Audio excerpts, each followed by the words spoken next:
इधर शेयर बाजार में लिस्टेड कंपनियों के महंगे वैल्यूएशन का असर डिलीवरी आधारित कारोबार पर भी पड़ा है। 2023 के दौरान शेयर बाजार में हुए कुल कारोबार में डिलीवरी आधारित कारोबार की औसत हिस्सेदारी 38.1% थी, लेकिन 2024 की शुरुआत में ये घट करके 36% रह गई है।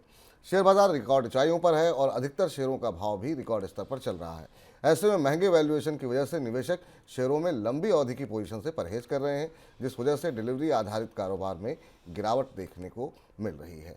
सर, ये क्या कुछ इंडिकेट कर रहा है? जिस तरीके से हम देख रहे हैं डिलीवरी बेस्ड ट्रेडिंग में जो गिरावट वॉल्यूम में देखने को मिली है, क्या ये काफी महत्वपूर्ण आंकड़ा है और ये बाजार के मिजाज के बारे में बताता है। बाजार का मिजाज आप कई तरह से देख सकते हैं विपुल। एक मिजाज ये है कि भारत शेयर बाजार ऊपर जा रहा है, सेंसेक्स और निफ्टी में बढ़ोतरी है, पर जब इसके भीतर आप उतरते हैं तब बाजार के तमाम सच दिखाई देते हैं। और अगर किसी भी बाजार में डिलीवरी ट्रेड कम हो रहा है और नॉन डिलीवरी सौदे बढ़ रहे हैं तो इसका मतलब है कि वो बाजार कहीं ना कहीं स्पेकुलेटिव जोन में है या सट्टेबाजी की तरफ बढ़ा हुआ है। अब आप मान के चलें कि अगर बाजार में 100 रुपए का कारोबार होता तो उसमें 40 रुपए का ही कारोबार केवल डिलीवरी में हो रहा है, 60 रुपए का कारोबार केवल ट्रेडिंग हो रही है, केवल में कोई डिलीवरी शामिल नहीं है। और यही वो बिंदु है, जबकि पूरे साल का आंकड़ा है। साल के शुरुआती हिस्से में हमने शेयर बाजार में इतनी तेजी नहीं देखी थी 2023 में जितनी उत्तरार्ध में देखी। उत्तरार्ध में जब आप अक्टूबर नवंबर दिसंबर के बाद देखें तो बाजार में तेजी दिखाई दी थी। तो स्वाभाविक सी बात है कि बाद के महीनों में और ज्यादा ऐसा हुआ होगा कि बाजार में नॉन डिलीवरी ट्रेड बढ़ा होगा और अब साल की शुरुआत में भी शेयर बाजार में तेजी है।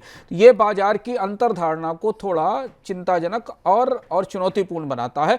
और यही इसी वजह पर सेबी या तमाम रेगुलेटर्स इस बात के लिए विदेश के लिए निवेशकों को आगाह करते हैं कि जब बाजार हीट हो रहा हो, बबल हो रहा हो या बाजार में स्पेकुलेटिव एक्टिविटीज बढ़ रही हो तो थोड़ा सतर्क रहना जरूरी है। बिल्कुल सतर्क रहना जरूरी है। महज 26 कारोबारी सत्र में 21,000 से 22,000 का सफर निफ्टी ने तय किया है, तो इस बेतहाशा तेजी में थोड़ा सा डर के सतर्क रह करके चलना जरूरी है। और एक और चीज महत्वपूर्ण है विपुल कि शेयर बाजार के भीतर वैल्यूएशन को लेकर भी अब बहुत सारे अलग अलग पैरामीटर्स और बहसें चल रही हैं। विपुल अपने रेगुलर शो में इस पर चर्चा भी करते हैं, पर अगर आप बाजार को की अंतर्धारणा को भीतर से देखें और बाजार में ये देखें तो जिस लेवल पर कई स्टॉक्स के वैल्यूएशन पहुंच गए हैं वहां लॉन्ग टर्म इन्वेस्टर्स के लिए निवेश करने की कोई संभावना बनती भी नहीं दिखाई दे रही है कि जिस वैल्यूएशन पर खड़े हुए हैं वो। तो इसलिए भी ये तय है कि बाजार में ट्रेडिंग ही होगी।